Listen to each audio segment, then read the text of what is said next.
Hey everybody, welcome back. It's Friday night. Thank you for being here, TGIF. Free Speech Friday, guys. Free Speech Friday. I'm alone. Fabiola wanted to be here. It is Valentine's Day, but she really tried. But she's been sick for like the last week. And I've been fighting this thing, but I haven't got it as of yet. I've been doing like the zinc and all the rest of this stuff, all the vitamins every single day. And it seems to be helping. I don't know. But when I take the zinc, it like makes me kind of sick. I don't know. Anyways, so thank you so much for being here. Once again, sorry Fabiola's not here. You have to look at this mug tonight.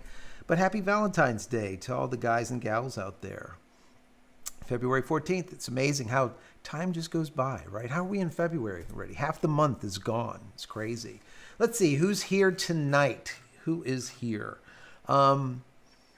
Before I get into stuff that we're going to talk about, let's say hello to everyone. We got Ricky Joe here. Thank you for being here. Gala Girl is here. Got the first thumbs up. Congratulations. That's not an easy thing to do. Kevin J, thank you for being here. Fragile is here. Dutch Linux. No one is here. Awesome. Kamikaze Ozzy is here. Radioactive Texan, how you doing? Let's see. Mo Space is here. I like it. Space Life. I like it. Let me see. Who else is here? Let's see. Moving down the list, we have Travis. We have Honey Badger. Wendy is here. Thank you for being here. Strider. LB Strider is here. George, how you doing? Snakebite. Let's see. Piney Woods. Mark is here. Shy Z. Hi.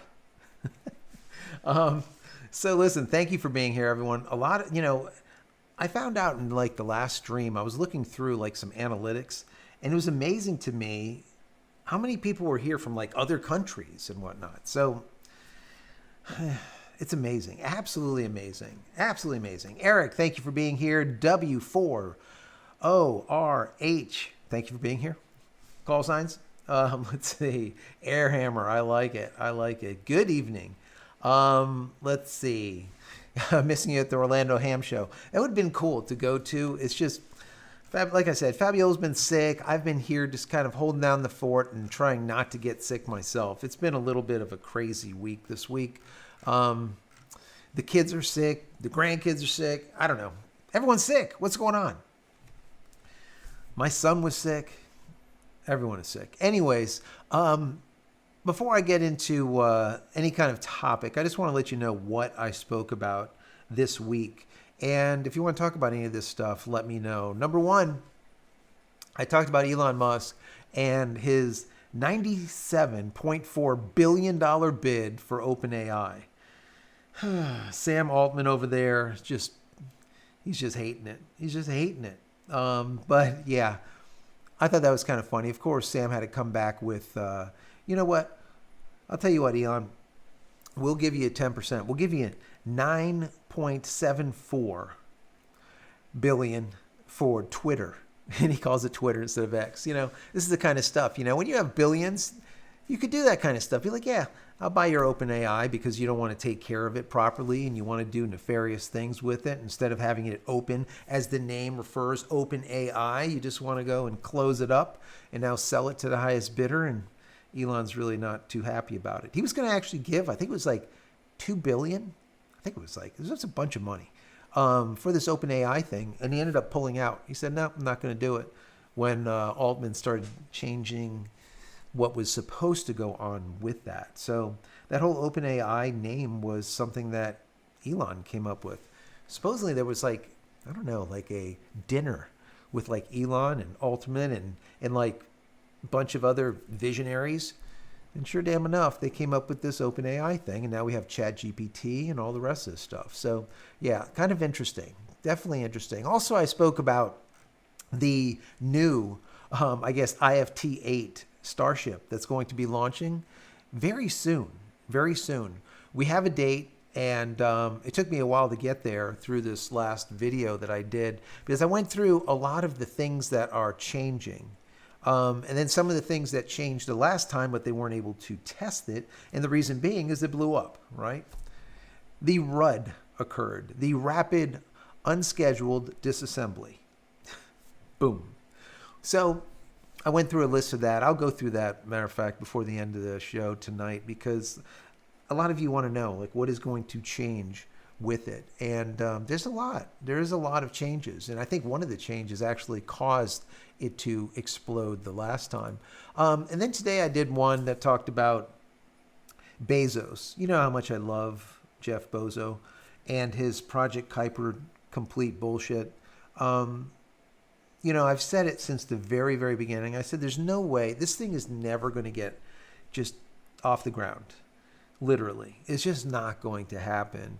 And I remember finally we saw that there was 2 prototypes of Project Kuiper, Amazon's or Jeff Bezos, if you don't know who that is. He's trying to make a Starlink-like system. Well, they got 2 satellites into orbit, and it wasn't even done with his own rocket company, Blue Origin, ULA, which ended up having to put those 2 prototypes into orbit, which is just sad. It's just sad. So I spoke about it today, and I was looking at it, went in a little bit deeper than what all the articles did, and I just wanted to see like what was going on and what is happening over there with Blue Origin. Now, if you don't know, Blue Origin has launched New Glenn and New Shepard. New Shepard is like the one that's like suborbital. New Glenn is the one that's supposedly going to take their satellites into orbit. New Glenn finally launched, I think it was like last month. I did a piece on it, and that was after like 10 years. It was like forever. They finally launched, and they said there's going to be another one launching like spring, maybe, I don't know. If that, I just doubt it.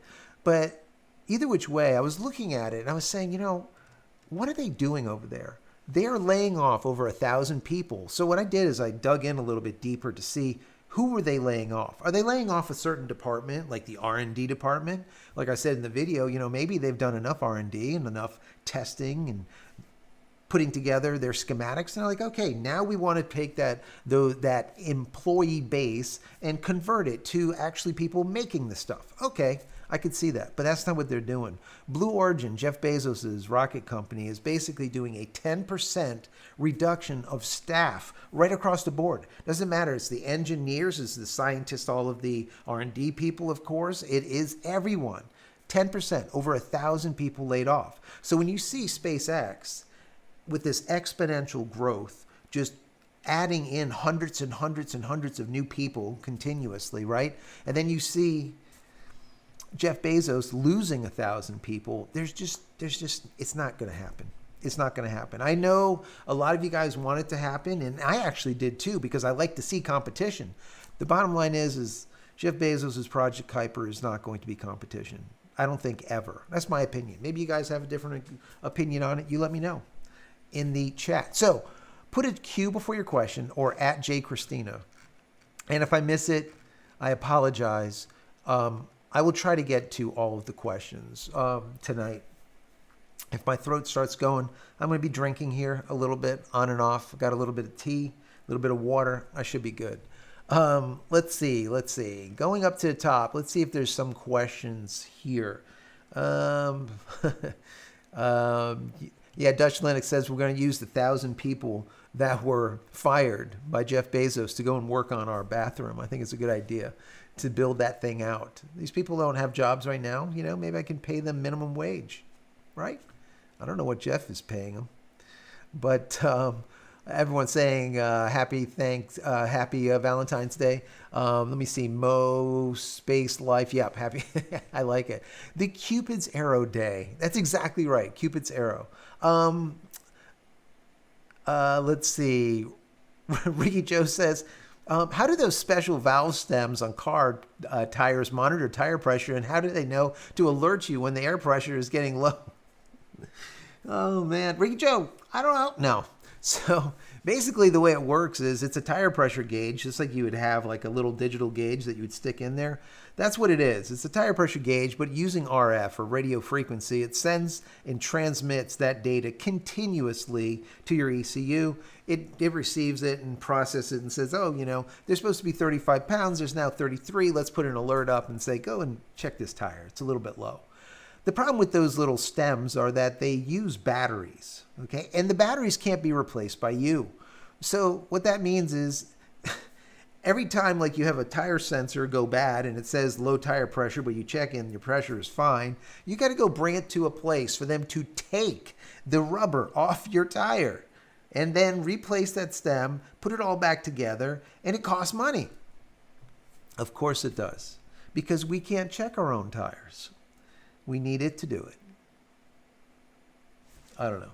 The car's just getting more and more electronic, and it just makes it worse and worse and worse. You know, there's some niceties in there, some quality of life stuff, but a lot of it is just a bunch of nonsense that you just really don't need. Ricky Joe says, what do you think about the Super Bowl Sunday? Super Bowl was pretty good. Taylor Swift getting booed. I mean, I don't mind it. She does stupid shit. I mean, I could see it. If you get an entire stadium booing someone, chances are they probably did something to receive that boo. They're not just booing just to boo. I don't know. Daytona 500, yes, is coming on Sunday. Love the Daytona 500. Love, love, love, love, love. If you guys have never been to a Daytona 500, if you go to Daytona Beach, you can actually get a room on the beach, and the track is like inland, like, I don't know, maybe 5 miles. I don't know. It's a bit, okay? But the roar, the rumble of those engines during the Daytona 500, it's just, you can hear it on the beach, which is just sick, right? Absolutely crazy. But it's definitely something that you should watch. If you ever get an opportunity to come to Florida for the Daytona 500, check it out. It is a spectacle for sure. Dutch Linux says, because Taylor Swift sucks. Oh, man. Lots of popcorn. Thank you for the popcorn there, Honey Badger. Love the popcorn. Aloha from Maine Woods. How are you doing? This is from George. Thank you for being here. Let's see. Moving on. Once again, put a Q before your question or at JCristina. Makes it easy. Mark says there's a launch at 1:14 a.m. Eastern Standard Time. I didn't know that. There's going to be a launch. It's probably going to end up being some SpaceX Starlinks. That's usually what they're launching for the most part. Every once in a while, there's some military stuff that goes up. Let's see. Moving on. Dutch Linux says, should I ask the burning question? Do not. Do not ask the burning question, especially on February 14th. I'll have to hear it as it is. Fabiola said that she might come on tonight, but probably in the chat area, because once again, she's in bed, she's sick, she doesn't feel great. Thank you so much, Jamie. Yeah, we hope we just need to all get better. It's just crazy. It's just been that cold season, just been rough, absolutely rough. Eduardo, how are you doing today? Hope you're doing well. Let's see, Mark. Let's see. Moving on. AI, Skynet. Yes. Yes, AI is pretty close to Skynet. I mean, it could be. It could be. I'm eager to see the robots. You know, my wife doesn't like the robots, but I love them. So hopefully they become affordable, you know, in my lifetime so I can have one. Kind of like walking around, hanging out, talking, chilling out.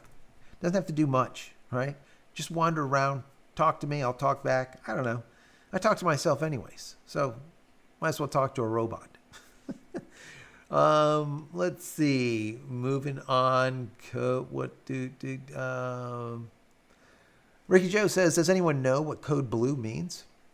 We're waiting on our Yeah. Code blue in a hospital setting is basically someone on one of the floors is currently having a heart attack.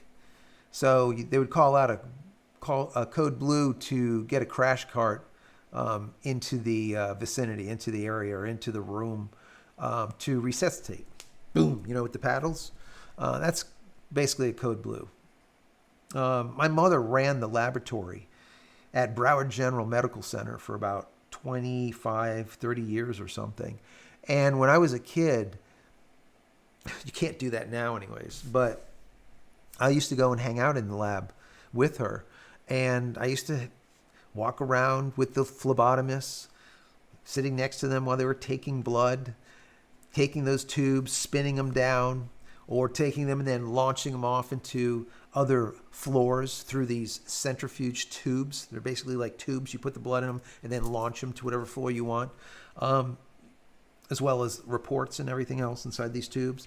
Anyways, I was young. I was probably like 6, 8, probably up to about 10, 11 years old. And I used to be in the laboratory all the time. Remember, you go down the stairs and you end up in the, I guess you would, the cold box, let's call it, where all the cadavers were. So it was really interesting. It was right next to phlebotomy, I believe, downstairs. So, but yeah, that's what a code blue is. See, I just went on and on. That's what happens to me. That's what happens. It's that ADD thing. Sorry, guys. Sorry. I'll probably get some kicks for it. But let me see. There you go, Ricky Joe. What a code blue is. You got it. You got code blue and you got tire sensor, pressure gauges, right? Come on. What kind of crazy questions today? Let's see. Remember, put a Q before your question. Eduardo says, what do you think about Apple will announce with Elon on Wednesday that he retweeted Tim? I don't know. What's going on, Eduardo? What's going on?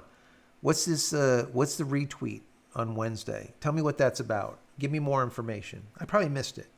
I do miss a lot. There's just so much that just, if you knew how much I read like every day on this stuff and then make notes to come and tell you guys about, and kind of discern which ones are actually worth even talking about. It's not always easy because there's so much. A lot of it is junk today.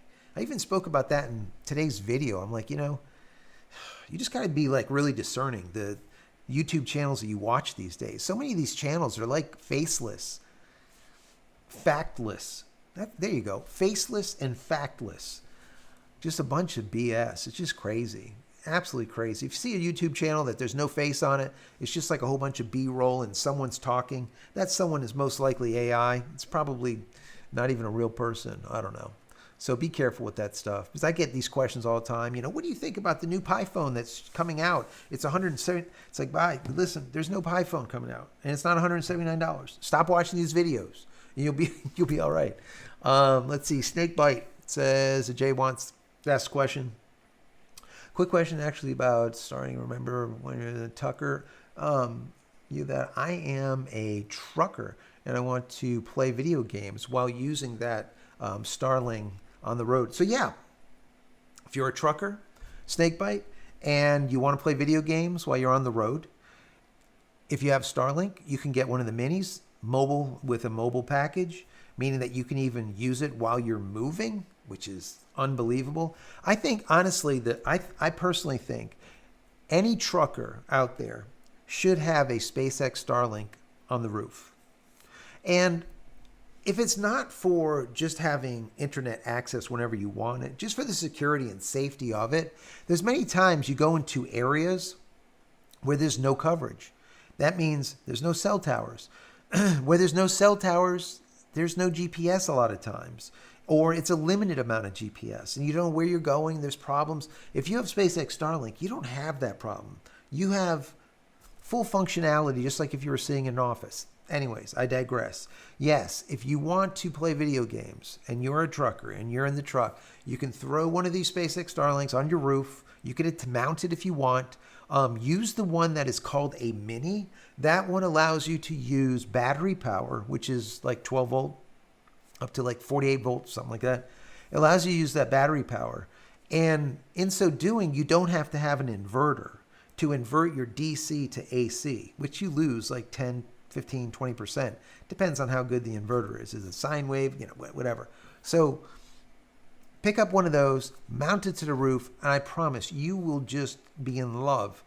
And you don't even know why you haven't had it like for the last 3 or 4 years that they've been around. So check it out. But you can play video games, and I've played a lot of video games that I've showed you guys in the past on SpaceX Starlink.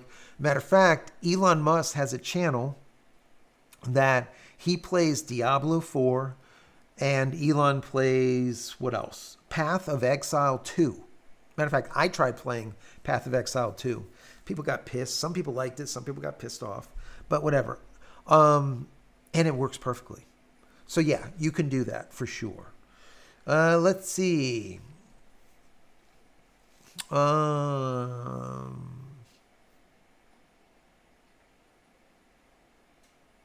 Fragile says, how do abduction and Riven compared to Mist? Help me out with that. Help me out. What are you speaking about, Fragile? Let me know. Well, let me know. Let's see. Mo says, I'm far from communists. Gary. Oh man, you guys, no messing around in the chat. Let's see. The AI takeover continues. This is from Daryl. Pretty much. Fabiola's here. I see. She is back. Says a lot's happening this week. Yeah, a lot's happening. Plus, you're sick. You've been sick. Let's see. Honey Badger, Tall.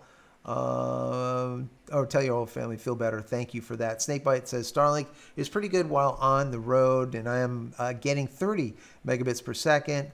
But I want to ask a question about if you could turn Starlink side to side instead of the long way. Yes. So the Starlink dish can be turned either which way. It doesn't make any much of a difference. The new dish basically points straight up for the most part. Maybe a 15 to 18 degree angle, basically nothing. There's so many satellites in low Earth orbit now. I think it's like 6,400 or something that he has up there. SpaceX Starlink has. So days of old, 2-3 years ago, you would have to point them, like direct them. If you're in the north, you would direct them to the north in a certain location. If you're in the southern hemisphere, you'd direct them to the south, and But today, straight up, you're going to be fine. You're going to get good signal. So yeah, it doesn't matter if you put it, horizontal or vertical, or you flip it around or on an angle. It doesn't matter what you do with it. You're pretty much good. You're going to get the same coverage. Fabiola says no robots. Come on now, we need some robots. Robots are needed. Let me see. Let me go through these before I start getting behind, because that's what's going to happen. I'll get behind. If I miss a question, Fabiola, if you're still around there, throw it into the chat for me, because I will. This thing does that jumping thing like it always does. You know how it works. Let's see. Dutch says, what a name, Crash Cart. I kind of like it. Yes, Crash Cart. That's what they call them. Code Blue. Crash Cart's coming. It's the ones with the defibrillators on them, the little boom, kind of gets your heart going again. Let's see.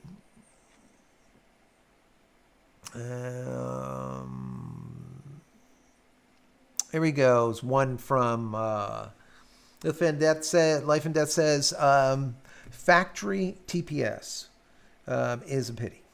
Yeah, is PETA. is PETA, yes. But a few makers of the count the RPMs and basic, yes. So the whole problem with the TPS thing, or look, back to the valve stem thing. The problem that I have with those things is that they're not all created equal. And a lot of the valve stems that you get in your local tire shop, they use aftermarket junk, and they'll last for 6 months, and then all of a sudden it says your tire's low again. And the reason being is the damn sensor is bad. So anyways, thank you for the kicks, Fab. I appreciate those. Gen 4 dish, and sorry for the long question. No problem. That's snake bite. Yeah, Gen 4 dish will work too. You can mount that without a problem. I like the mini. The reason I like the mini is because you can use it with the battery, and you don't have to worry about it. Let me flip over so you guys can see what's going on with your chat too. Let's see. Moving on from this. Sounds like McDonald's. That's Dutch Linux. Let's see. Moving on. No gaming. Who said that? Let me see. Dutch Linux says no gaming while driving or moving. Bad advice, Joe. No, you're not going to game when you're moving. You're going to game when you stop for your mandatory rest as a truck driver, that you have to stop X number of hours. If not, you'll get fined or something. So yeah, when you're pulled over, that's all. Question. Andrew says, do you have a life after Microsoft planned? It's been very helpful. Yes. So if you guys don't know, I did a series called Life After Microsoft Windows, Cutting the Cord. It's the same type of series that I did for 5-6 years ago now, when I did Life After Adobe, Cutting the Cord. And I broke away from Adobe. The same thing holds true with the Life After Microsoft Windows. I broke away from Windows. And I haven't been using Windows, and I always bring it up. I have it somewhere. Here it is. This is my Windows. Windows has remained here now for... I'm going to have to go back to find out how long it's been. I literally have lost track. I think it's about 6 months now. I don't know. 4 to 6 months. It's a long time. I'll figure it out. But it hasn't come out of here. This is where it's remained.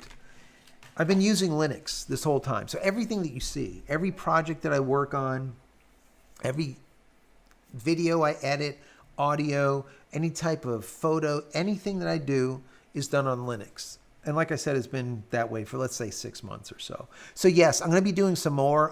Someone asked me to do a recap as far as the Linux that I'm currently using, as well as all the hardware that I'm using, and I'm going to do that. I'm going to give a list of everything that I put together, all of the pieces and parts and everything, so you guys know, and you know that works 100% for sure. So I'm really enjoying it. It just, I don't even know that I'm using Linux anymore because it just simply works, right? I boot it up. It literally boots up in about 15 seconds, and I'm working. And I don't even know, nothing, I don't get any crashes. I don't want to jinx myself, but I don't get any crashes or blue screens, or I don't have matter of fact, my DaVinci Resolve that used to just crash all the damn time. I'm using DaVinci Resolve on Linux. It doesn't crash. I don't know. Every once in a while, I don't even know. It used to stop working when I was exporting, but it doesn't even do that anymore. The last update or whatever, I just don't have any problems with it. So anyways, yeah, I'll do another Life After Microsoft Windows coming soon. So watch for that. That will be coming soon. Let's see. Moving on here. We have let me see. I don't want to miss any questions. So I'm trying to go methodically here. A cat named Elon. I like that name. Says, hey, from Ohio, love your content. Jeff Bezos doesn't have a chance against Daddy Musk. I agree. There's just no way. A cat named Elon. There's no way. It's just not going to happen. There's no way to do it. I just don't see a way. They can't launch their own rockets. They can't launch their own satellites. They're the only company. So if you guys don't know, you have SpaceX. You have ULA, which is United Launch Alliance, right? You also have Blue Origin. You have Rocket Lab. Then you have, of course, Northrop Grumman, right? Military. Those are the big three rocket launching companies. The only one that didn't ever put a satellite into orbit is Jeff Bezos' Blue Origin. Yet he wants to put 3,236 satellites into orbit before the end of 2026. I mean, it's just anyone that hears that literally can rub 2 pennies together and know that it's 2 cents and not 3 is going to be that is just not possible. I don't even know. It's not possible. So anyways, that's my thoughts on it. Let's see. Moving on. Once again, if you have a question, put AQ before your question, or at JCristina. That makes it really easy. Got some questions. Got some talking back and forth to Fabiola over there. Let's see. Moving on. Let's see.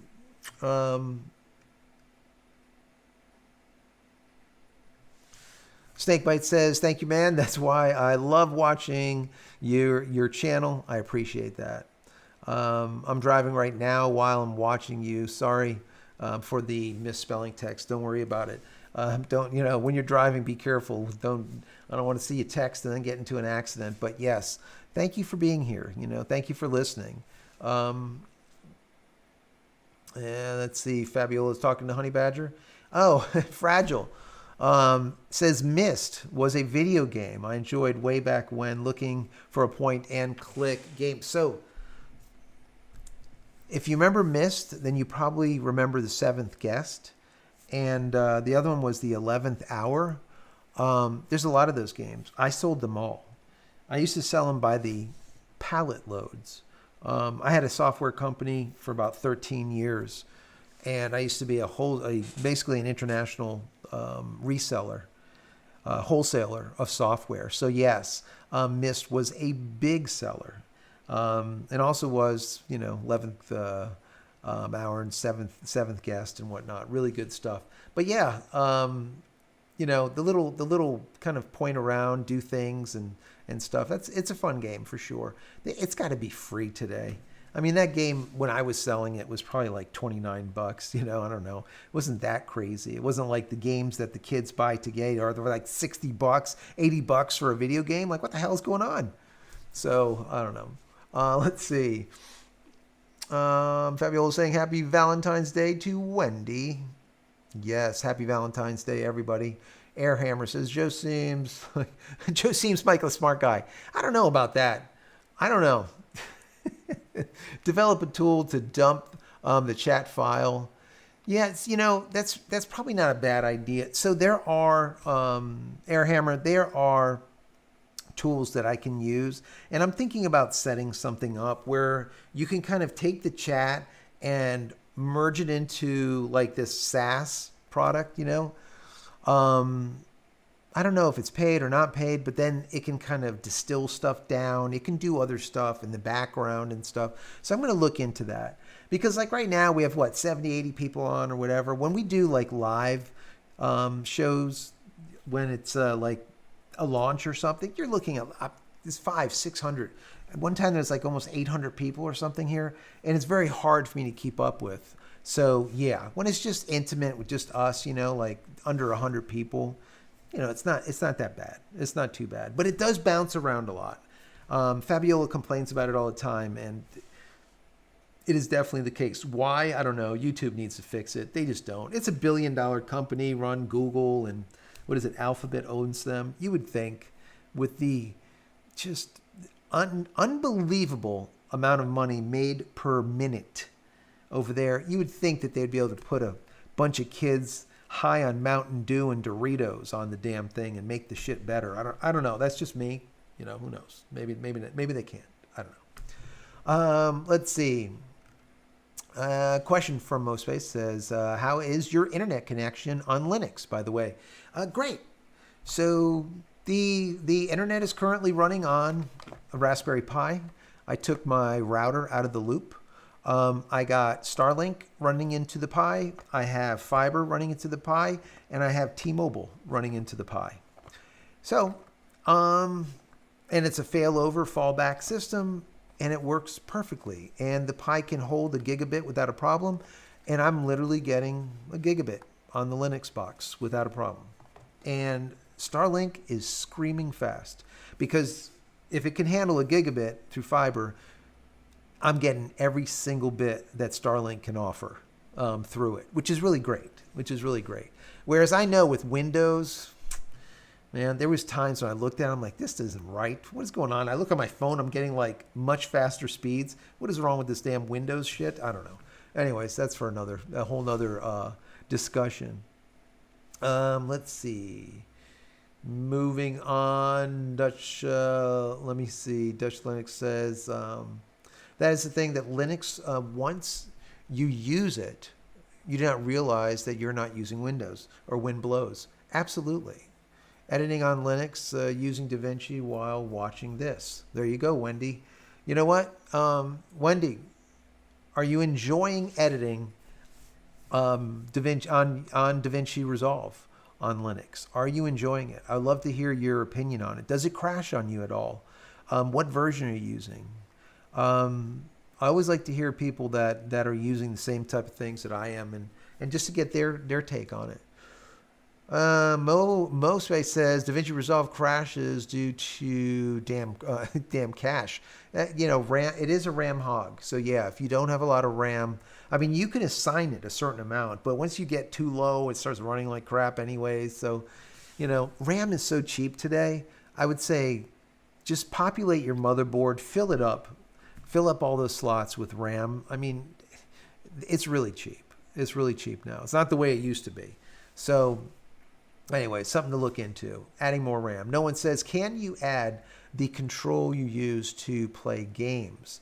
Can you add the control you use to play games?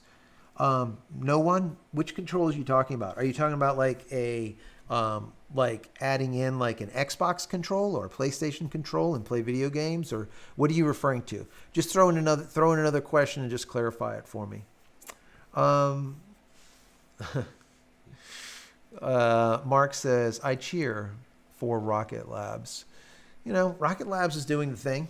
They're not doing bad, You compare that to Blue Origin, and it's like, I don't even know. Look at Boeing with their nonsense, that Elon has to send up that Dragon ship to be able to pull down the 2 crew members that went up on their Boeing Starliner. What a joke is that? That thing should just be decommissioned and just forget about it. Even though it was an inaugural flight and, you're going to end up having problems.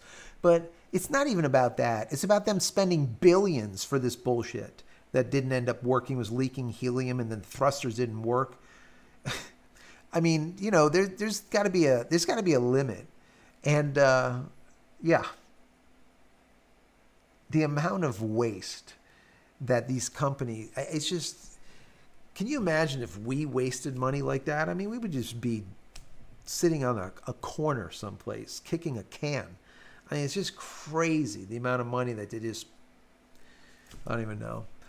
Here we go. Wendy says, editing video professionally. That's nice, Wendy. When I had 32 gigabytes of RAM, I was hitting 98% usage. Whee! Yeah, that's not much fun at all, for sure. Yeah, you need a lot of RAM. The more RAM, the better. Can you get away with a little bit of RAM? Yes, but it depends on how deep of an edit you're doing. So if Wendy's doing an edit and she just has like a single video on the timeline, a little bit of B-roll stuck in, just a couple of little things, maybe a little bit of some extra audio, you don't need too much more than 32 gig. We'll probably get you through. But if you have stacks and stacks and stacks of things going on, and then you have a lot of added special effects and all kinds of things, that takes up a ton of memory. So depends on what you're doing, right? On how much you really need. Let's see. Moving on. Let's see. Once again, if you have a question, put a Q before your question or at JCristina. Either which way. Wendy says, I need DaVinci resolved. Yes, I need DaVinci. It has tools that I can't live without, and it runs great on Linux. Yes. What's the tools that you use, Wendy? Are you using the Fairlight stuff? Are you doing, audio? Are you doing 3D stuff? Motion stuff? What you doing? What you doing? Let's see. Moving on. We got some kicks. Thank you. Welsh and Sons Farms, appreciate those kicks and poop emojis. Gotta love those. Appreciate that. Happy Valentine's Day, everyone. Happy Valentine's Day. Let's see.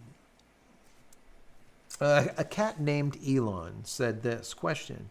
We have a lot of power outages in my area. Do you have a recommendation for a battery to keep the internet going? So in every one of my videos, if you go into the pinned comment or the description and you scroll down a little bit, you're going to see all of the recommendations. And one of the recommendations is a battery backup. I personally like, for the SpaceX Starlink, its own battery backup, a smaller one, portable, not this big jumbo that you don't need for it. I mean, they're fine. Like if you're going to use it for your computer, or that, you're running like I'm running a mass, like a 34-inch monitor here, another 27-inch over here. I got lights going. I got my, so of course at that point you're going to need a big battery backup, but a good, even as much as maybe 1,000 VA is fine. You don't really need that much. Anyways, check that out, and you'll see it in there. The one that I really love. It's so compact. I sort of think the thing's this big. And it works. It keeps my SpaceX Starlink and my router going. That's before I switched to a Raspberry Pi. Now we'll keep it going forever. This thing takes like no juice. But even with my other router and the Starlink router and all the rest of the stuff, it would run for a good like 2-3 hours straight without having to have any issue at all. You don't hear it beeping or nothing. So, that's what I would do. Take a look at that, and you'll see them in there. Before I go into any other questions, I just want to get into a couple of things as far as Starship goes, because I got a lot of questions about, what were they testing with the Starship, and are they going to have the same things that are on the new Starship, which is the IFT 8, right? Matter of fact, this thing is running over here. I think they're launching. Oh, you know what this is? This is the original launch. They got the original launch going. Interesting. Well, anyways, here, I'll pop that over. You can see it. It's in a little window over there. I don't know what they're blasting off there. They're doing some tests or something. Anyways, so going from IFT 7 to IFT 8. So with the IFT 8, the modifications that they're going to do is, number one, the area between the engine and the firewall. So you have all of your thrusters down here, right, where the engines are, and then you have a firewall. And then above the firewall, you have an empty cavity, and then you have the massive tank where you have fuel, right? One of the tanks. Anyways, that firewall has been upgraded, because fire basically leaked in through it and ended up blowing the thing up. So there's more to it than that, but I'm just giving you a high level. So they upgraded that fire wall. They also inserted more venting areas in that area. So if there was a leak, which there was, it would be able to vent without building up pressure, vent all those gases out, whatever it is, liquid oxygen, meth, whatever. They did that. They also put a fire suppression system in that area. Now, why they didn't have a fire suppression system is beyond me. I think there should have been one to begin with, but there wasn't. And finally, the last thing that they're doing with IFT 8 is they're doing a lot more checks on the hoses, on the lines, and what's going on, making sure that everything is copacetic. Now, I made a list of the stuff that they had performed, the stuff that they did do, but they weren't able to test. So on IFT 7, which goes and transfers over into this new IFT 8, if you don't know, IFT 8 is going to launch before the end of this month. I believe so. Maybe around the 24th, somewhere around there, right around that area. And the reason being is we got some word that there was a request with the FCC and the FAA and all kinds of other stuff. Those requests go in usually before a launch. So that being said, right around the 24th is what I'm going to guess. We'll see. They added 25% of propellant, meaning that those tanks were larger. The tank, that massive tank, is larger. So that kind of probably messed things up at the time.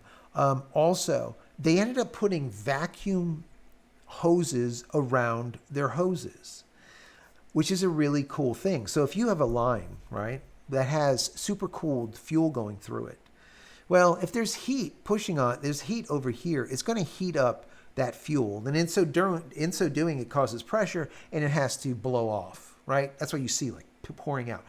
Well, what they did is they put lines, like a tube, which has the coolant in it, and then, it's not the coolant, but the actual, let's call it the fuel, this part coolant. Anyways, and then they put a sheath around it, another tube, and then they pulled a vacuum on that tube. So the tube is sitting within a vacuum, so it doesn't heat up as much, almost at all. It's really good by having that vacuum. So they made these vacuum lines, and they put these vacuum lines around all the lines, and that's something that they were going to test and see how that works. Also, they are changing the fuel lines on the Raptor, the vacuum engines. So the Raptor engines that are going to fire in space. Okay, so they put new fuel lines for those. Also, they changed the avionics module as well as the avionics like full redesign. So that means the flight computer has been redone. The integrated antennas, meaning that they're adding more of the SpaceX Starlinks in there. They're enhancing navigation, smart battery systems, and a bunch of other stuff they listed. Also, 30 cameras, guys. So when they go and shoot out those fake version 3 satellites, we're going to be able to see them in high def. So they put another 30 cameras on the Starship, which is really cool. They also are adding in a new TPS system, which is that thermal protection system. So besides having those dinner plates for tiles, right? Those tiles, well, what they are doing is, and that is called passive cooling, because as it's coming through the atmosphere and it's catching on fire, basically, plasma is pouring off it, those tiles are heating up and then dissipating the heat because they're ceramic, right? That's what they do. It's like in a kiln or something, right? So what they've done is they've went to an active cooling area. So underneath those tiles, they're putting in a cooling system very similar to your computer. So when you have your CPU and then you have that copper piece that goes over it with fins on it, and then let's say you have a piping goes through it where there's liquid flowing through it, that's the exact same thing that they're going to do. They're going to try cooling these things using an active means, meaning that they're going to be running coolant through the back of it. So that sounds really interesting. I don't know why they didn't do that in the past, but I'm glad that they're doing it. The last two things is they redesigned the flaps. Instead of being at 180 degrees, the flaps are now at 120 degrees, meaning that when it comes to the atmosphere, they're not catching on fire, plasma pouring off, and the skin melting off, like we've seen happen in the past, right? So they're inward. So they're on the leeward side or the dorsal side. So when they come in, they don't take that brunt of the atmosphere. And then finally, you have the reinforced pins. The pins that they use to catch the super heavy when it comes down, they fixed them. Now, I don't know if they cracked or if they bent or there was some type of structural issue, but they redesigned or they recreated those pins. So those are the things that we should see on IFT8, and I'm excited for it, guys. I'm excited. And if you guys are going to be here with me, that's even more exciting. So figure on before the end of this month, we should see the next Starship launch. If you guys have any questions about it, let me know in the comments. So let me go back.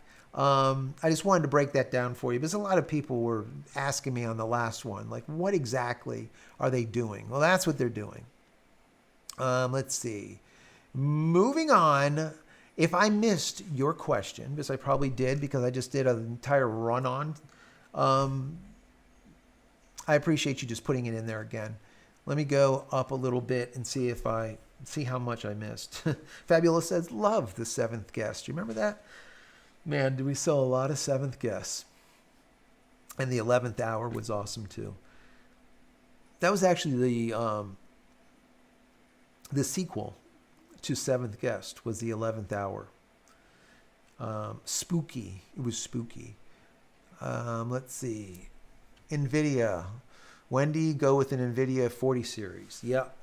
That's what I'm using currently. I like the Nvidia. I think it's a 40. I think I'm using the 4060, 4070. I'll have to look it up. I like it. It's really good. It's powerful. And DaVinci loves it, which is what you need to see, right? DaVinci likes that. Let's see. Moving on. Once again, if you have a question, put a Q before your question. That would be awesome. Or at JCristina. Airhammer says, you could sell that product. Which product? Which product, Airhammer? Which product should I sell? You tell me. We will sell it.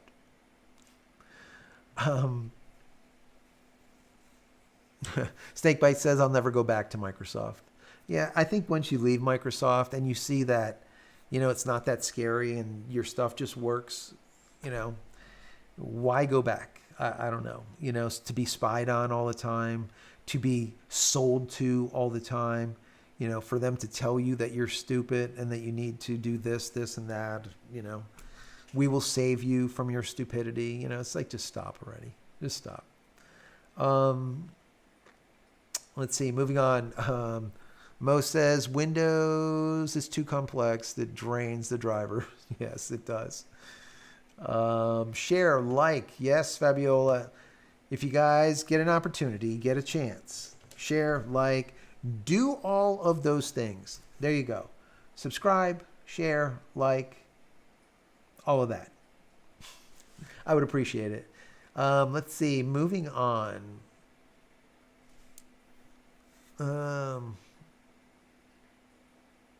Here we go. Wendy says, I need DaVinci. It has tools that I can't live without. Yes. There's a lot of good stuff in DaVinci Resolve, for sure. Let's see. Moving on. Let's see. Here we go. Wendy says, multicam, Fairlight, and I use Fusion quite a bit. I average about 4 video timelines. That's not too bad. One is a multicam, yes. Timeline with at least 8 timelines inside of it, yes. Yeah, so you're going to need, for you, 64 megabytes or even 128 would be great. When you do multicam, especially I don't know if you're doing 4K, if you're doing 1080, but when you're doing 4K multicam and there's a lot of stuff going on, as soon as you start throwing effects onto it, it starts chewing it up. The other thing is the codec that you're using. Not all codecs are created equal. I remember when Canon came up with their, what was it, like a Canon 5D Mark IV, I think it was, and their codec was such shit that you would put it on a timeline, and it didn't matter what you did, it would just run like ass because it was just so bad, just simply bad. So yeah, getting the right codec definitely helps a lot, from the camera that you're using. You don't always have the ability to pick the codec that you want, but you can always use, software to convert it from one to another. And I've done that in the past when I didn't have as much memory. Let's see. Moving on, put a cube before your question, or at JCristina. Let's see. No one says, question, controller I play on Steam, and I just can't get Steam to see my controller. I have tried a Logitech and an Xbox One Bluetooth. Huh. And that's on Linux? No one? Someone asked me to get a controller and try playing with it on Linux. I'll have to do that. I have not done that because I don't play with controller. I'm like the keyboard and mouse guy. I don't, if I have my son try playing a video game with a keyboard and mouse, he would literally lose it. He's just, it's the mind just goes on controller. For me, it's like, I can't do it. So, everyone has like a different thing. So yeah, I'll test that out. Be something to check out because I've never tried it before, to be completely honest with you. Let's see. Put a cube before your question at JCristina. Cube before your question at JCristina. Let me see.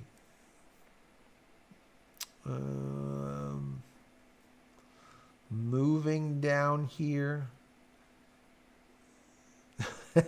Mo says 75. 80 people or so watching and 5 likes. Well, maybe they just don't like it.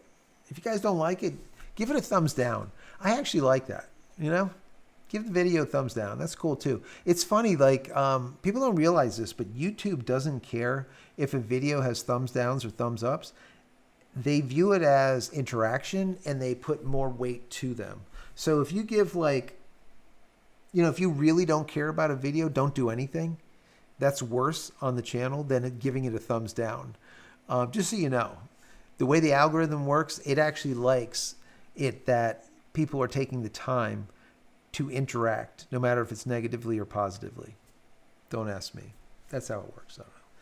I don't know. Let's see. List that. How are you doing today? Happy Valentine's Day.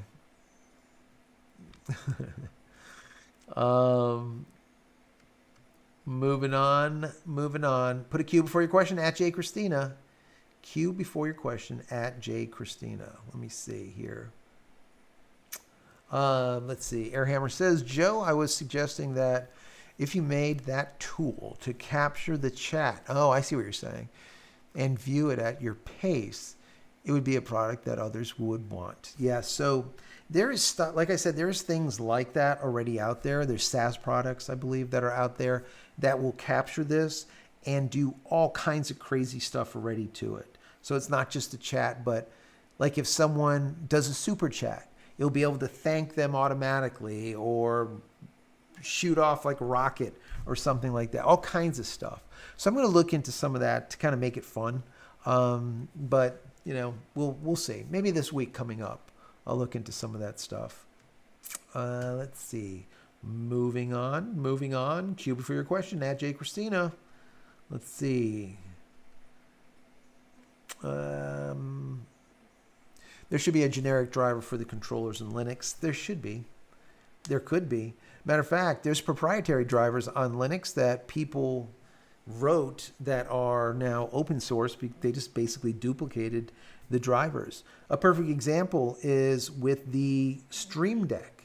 So I'm using Stream Decks right now. I got 2 of them in front of me for like changing things. Like if I want to go full screen like this, or if I want to go back to the YouTube, whatever, or whatever it is. So I have Stream Decks so I can do all of these things. And these Stream Decks are made by Elgato, and Elgato does not make drivers for Linux. So a couple of community members, they wrote their own drivers, and they work perfectly. So I have Stream Decks working on Linux, whereas they shouldn't be, because the main company doesn't make drivers for them. So there you go. That's the one thing about the Linux community. They're very tight. They're very tight people that help out each other, and they will literally spend like hours working on a problem, fixing it, and then giving it away free. That's just how the Linux community is, which is good, which is really, really good. You know, it's definitely a different way, or a different way of being in comparison to the Windows people. I can tell you that for sure. But, you know, it's not for everyone. It's definitely not for everyone. There's a lot of people out there that can't use Linux because their job forces them to use Windows. That's just the way it is. Some of those jobs force them to use Windows, and they can't even use Mac because the software is only written for Windows, and that's it. So, you know, it happens. Cheers. What's that? Cheers. Let's see. Thorne says the like button. Do it. Thanks, Fabi. Let's see. Dubstep Kid 801. Let's see. I'm not burning your bridges. That's hard because there's a lot of people who don't like Jeff Bezos, but I'm just wondering if you can elaborate on why you dislike him. You know, so Jeff is one of those guys that the things that he does, right, and the way he does it makes him very unlikable. Aside to that, even more importantly, I've been an Amazon seller, right? I've sold on Amazon because I patent my own products. I've created many photography products, from the Focus Pyramid, the Aurora Camera Care products, the PRT, which is a photo reference tool, a ton, right? My products are being sold on Amazon, but they're also sold on B&H Photo and Video and all the rest of the photo sites. So Amazon, the way it works is just really shit. I don't know how else to say it, okay? And for many, many years, like I've said, you know, maybe eventually they're going to fix it, but they're not. I mean, I've had a problem, just a perfect example of what goes on over there and how it's a top-down stink. Because if you need help from Amazon for anything, they send you off to like Dubai somewhere or someplace where it's very difficult to even understand people. That's number one, right? But here's a perfect example. I had products that were sent to the EU, all right, to be resold. And I believe the hub was in Germany, I believe, or Great Britain or something for the EU. And we sent over, I think it was about 200 units of focus pyramids, the autofocus lens calibration tool that I invented, right? And we sell throughout the entire world. But we sent them over there, and what they ended up doing is they said, listen, we can't sell your product because you need a VAT ID with us. Well, when they solicited me to sell into that country instead of just here, right, they never told me any of this. And then what ended up happening is to be able to do that, you would end up having to have this VAT person that you're paying yearly, more money than you would make by selling in the EU, right? So long story short, I didn't get a VAT license. Now, I said, listen, send me back my product. I'm not going to sell in the EU, all right? You guys can go screw. And that's it. You know, very, very simple. Do you know these people said that they would not send me my product until I got a VAT number? So to this day, it's 2 years now probably, they're sitting on over 200 units of my product there. It's probably been burned and thrown away by now. But that's the kind of shit is the way that they work. And it's like a shady dealings the way they work from top down. It's always been like that. And it's got progressively worse. So Bezos, the way he is extremely the same way as how his Amazon runs. Remember, he was a librarian, right? He started out Amazon by selling books, used books to kids. That's how he started Amazon. He got lucky. He's not a bright guy. He really isn't. Some people that are billionaires are very bright. He's really not the brightest bulb in the box. That's my personal opinion. So that's just some of the backstory. There's a hell of a lot more, but not everyone wants to hear all of it. So anyways, that's kind of like a little bit, just a tip of the iceberg. The same way I have, you know, I do not like AT&T. And the reason being is I know AT&T from the back end, working with their people in their NOC, in a network operations center in Boca for a couple of years, and speaking to them and how they work and how nasty they are when they were rolling out fiber, and how they were taking billions of dollars and not rolling out fiber like they should. You know, there's a lot that goes on, and some people know about it and some people don't, and it really depends on, you know, what you do. Anyways, I'm sure there's a lot of stuff that you know about that I don't know about. So anyways, that's kind of like the skinny behind it. Like I said, very high level, just top end. Hope that helps, Dubstep. Let's see, VMware. This is from no one. It says it's in a VMware on Mint, Fedora, Pop, or Zorin. Okay. Yeah, I mean, I personally do not like running OSs in virtual machines because of the allocation of resources. And if it needs to use low-level allocation, like, for example, DaVinci Resolve really does low-level allocation for the GPU. And when it does that, it doesn't do it well through any VM. I don't care. You can use any of them. I don't care. You pick one. VMware is a good one, but it just, they don't work so well. But it's okay to test out, you know. You can delete it, make a new VM, delete it, make a new one, you know. That's actually what I tell people to do when they want to go and surf around the dark web. If you want to go surf the dark web, put Linux onto one of these, use it, surf the web, surf the dark web, do whatever you want to do, and then delete it. And then reinstall Linux on it again, and then do it all over again, right? This way you're safe, right? You're safe. It's a good thing to do, smart thing to do. But yeah, VMware. You can use any of them. Boxes. There's so many different pieces of software that you can use for doing stuff similar. Once again, put either at JCristina or Q before your question. Let's see.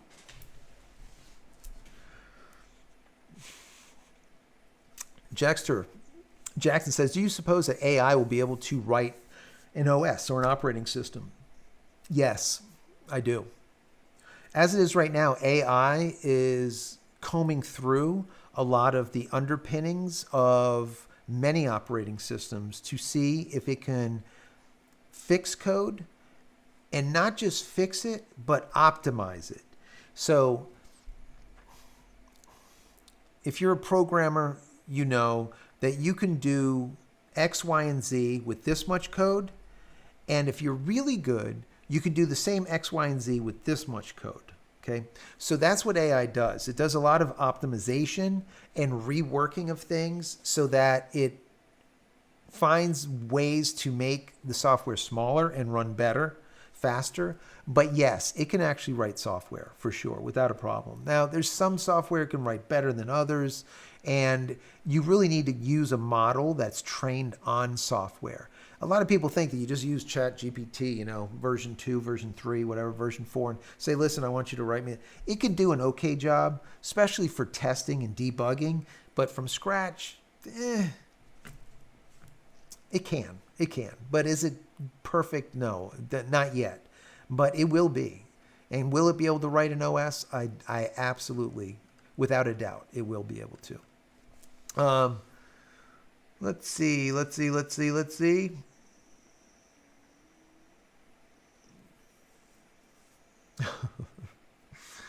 Yeah. The review system over on Amazon. That's another thing that is a freaking joke. Amazon makes money on the backs of the people, right, selling the products. And the thing is they used to care who sells the products. Now they don't. So you'll know.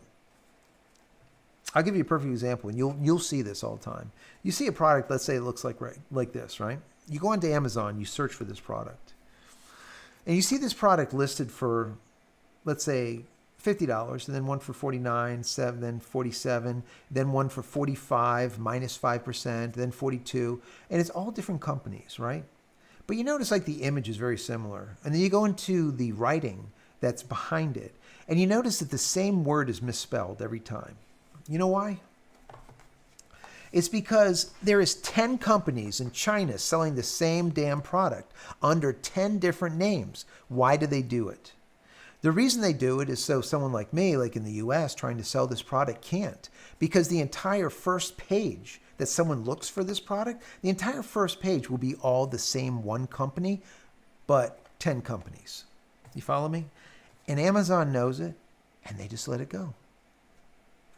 They do a lot of just shady shit to make money that is just, to me, nefarious. And I don't think that it has the U.S. in our best interest for sure. Because the majority of those people that do this trick, they're all from Asia. That's it. So there's another little tidbit. I can give you more. But anyways, yeah. The reviews that you see also on Amazon, a lot of them are bought. They're not real reviews. People think that they're real and they're really not. They're bought reviews. People buy a product, or they are coerced into buying a product and to put a positive review in. And they do this continuously. I can't tell you how many. Probably I get solicited 30 times maybe per month for product reviews where they want me to go and buy their product on Amazon and then review it with a positive review. And then they would like give me money for it or something. You see how many of those I do, right? Yeah. So there's a lot of that stuff going on, just a lot.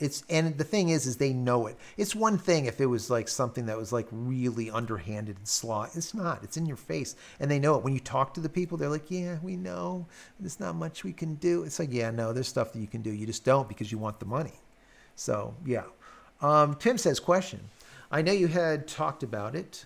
Did you guys finally switch to T-Mobile? I did not. I've been wanting to switch to T-Mobile for a while. I have not pulled the trigger as of yet. I probably should have, but I've just been lazy about it, number one. Number two, AT&T, the last time I talked to them, they gave us a discount that literally puts us at the same price as T-Mobile, or even a little bit less.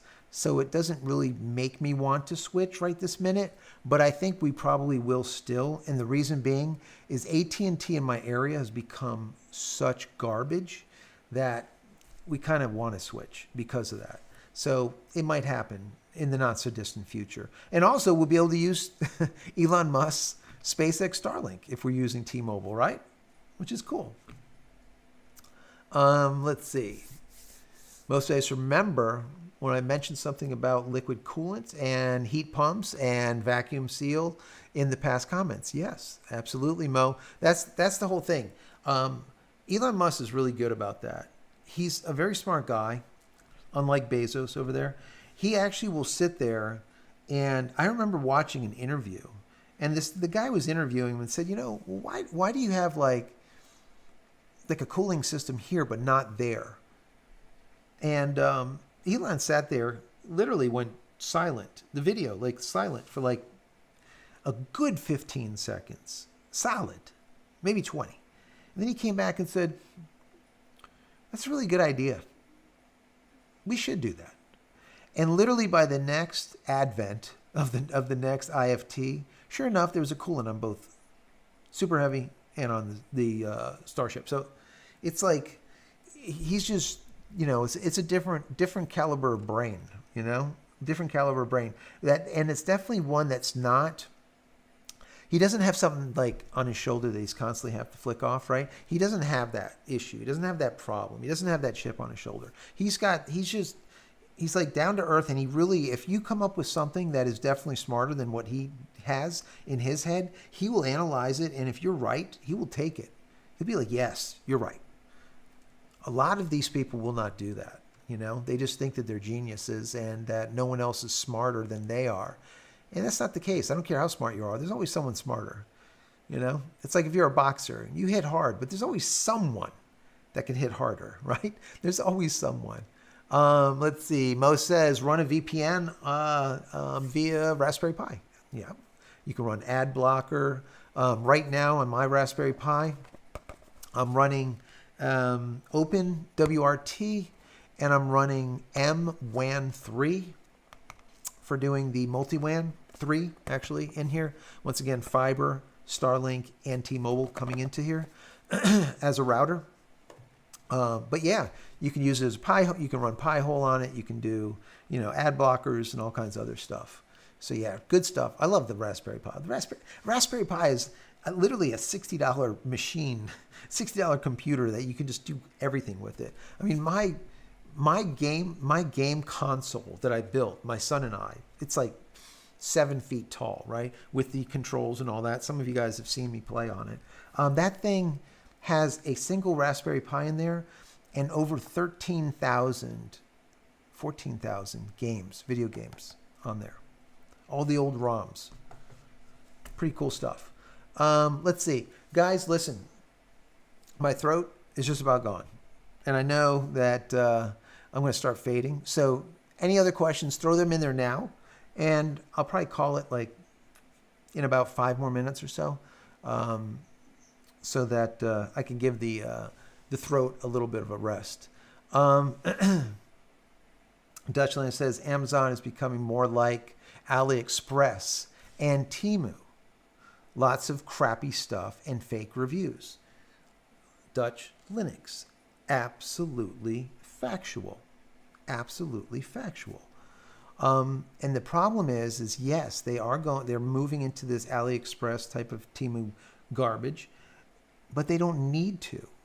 It's a US-based company, but what it is they are so greedy, all right? Bezos is so greedy that they don't care about quality anymore. They don't care about the product. When you used to have a Prime account, you would get your products Prime overnight. Now you order something Prime, you might get it in 2 days, sometimes 3 days. They're like, oh, it's not coming. What happened with that? That's gone. When you used to get Prime and you paid the $150, $125 a month or a year for Prime, you would get Prime videos. Okay. Now all of a sudden the Prime videos that you get have advertising in there. So now you're paying them for Prime. You get a Prime video that's supposed to be free, but now it's riddled with freaking ads. Once again, greed. Greed, greed, greed. I wish there was another company that would do what Amazon is doing and just simply do it better. Even do it the way Amazon did 10 years ago. That would be okay too. But they've literally just fell off the wagon, in my personal opinion. They really have. But Dutch Linux, I agree with you 100%. It's another AliExpress. Alibaba junk and Temu, whatever. It's junk. That's just the way it is. It's just riddled. It's just filled with Chinese companies that have just taken over the entire thing. So, whatever. Let's see. George says, did you ever play around with Macromind or Macromedia's Adobe Director? I remember Macromedia. That's like old stuff, but yeah. I did not use Adobe Director. I ended up doing the Life After Adobe Cutting the Cord series and got rid of all of Adobe software completely. And when I did, I went to alternatives. And if you get a chance, take a look at it. I reviewed every single Adobe product and its alternative, and I did like sometimes 5, 10 alternatives. And I told you the one that I decided on. So, it was a really fun project. So definitely check that out. That's something that I really enjoyed doing. Just the way I'm enjoying the Linux moving, the life after Microsoft Windows. I like that too. It's enjoyable to me. I am like a contrarian. I don't like going down the beaten path of everyone else. I'm definitely far from a lemming. When people say you have to do this, I don't do it. That's just my nature. So, I like to do things different. Let's see. Gallagher says, questionable. Did you see the device video? No, I didn't. Mo, nice pie. Hold enough to run networks? Absolutely. Absolutely. Pi can do a lot. You can run containers on there. You could do just about anything on the Pis. Get one that has, like 8 or more gig. I think it's 8 there, the highest. Now they had 4, I think, gig, and now they got 8, I believe. They'll probably have 16 soon. But yeah, more is always better. Let's see. Moving on. All right, guys. Well, I know there's probably going to be some of you guys still over here. If you have any questions in the next minute, throw them in there and I'll look at that. And in the meantime, I just want to say thanks to everyone. I want to say happy Valentine's Day to all the gals and girls out there. It's Valentine's Day, February 14th, 2025, which to me is just bizarre. I'm like a 60s baby, right? So being in 2025, I just think it's amazing. And the stuff that we see that happens with SpaceX, with technology, with AI, with robotics, I think is amazing. Absolutely amazing. So, I just want to say thanks for being here, hanging out with me on this Friday. And once again, if there's anything that you want me to cover in the chat, even though I'm going to stop the feed, I will leave the chat going. I won't end the stream for probably about 15 minutes or so. Stick in there any kind of questions that you might have or any requests that you might have. Stick them in there. Usually I'll just write them down. Fabiola stays in there usually for under 10 minutes, 15 minutes too, saying hello to everybody. So say hello to Fabiola. Tell her to get well. I just want to say thanks again for being here. So we'll see you on Monday. Many blessings to you and your family. Thanks a lot for hanging out. Take care, guys.